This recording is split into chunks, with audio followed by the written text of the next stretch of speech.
Mkhwanazi has told the Madlanga Commission that he's deeply uncomfortable with journalists gaining access to sensitive police operations.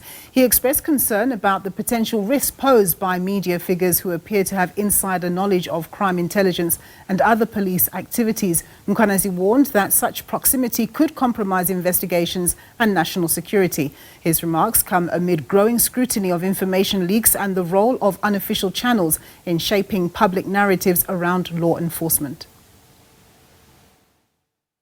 Part of the system of protecting the drug squad, media plays part. Let me rephrase. Journalists within media houses, they are part of this in pushing certain narrative. Why I say this is because a very well-known veteran, Mkhwanazi of Africa, had contacted me almost immediately after this incident happened of Mbangeni. It happened beginning of the year last year. I think a month or so, he contacted me. He can come here and confirm that. He called me, contacted me, said, Gerald, I'm hearing that you interfered with the police operation. And what is going on? So I explained to him the details of what transpired.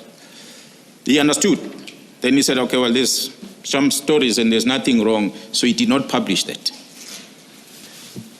And later, I think, I cannot remember exact date, I think it will have been the beginning of the year, I received an inquiry. Actually, I received a phone call from the very same journalist, Mkhwanazi of Africa. His call was, you remember the story I asked you about of what happened in Mbangeni? I said, yes. He said, but my colleague has just approached me, confronted me about that story and is asking him, why didn't he publish the story?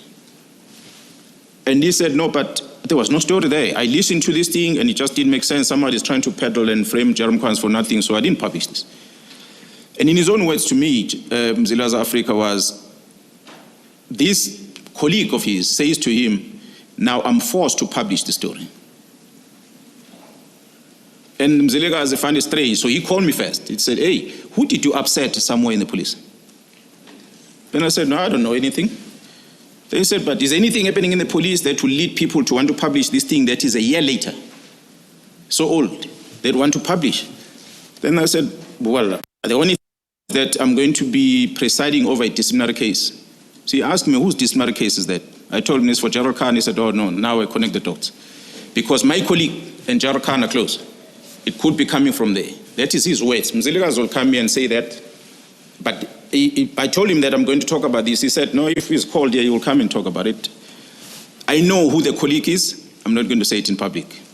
He will perhaps, if you want to divulge that, he will. That's why I'm saying there are players within the media houses that are part of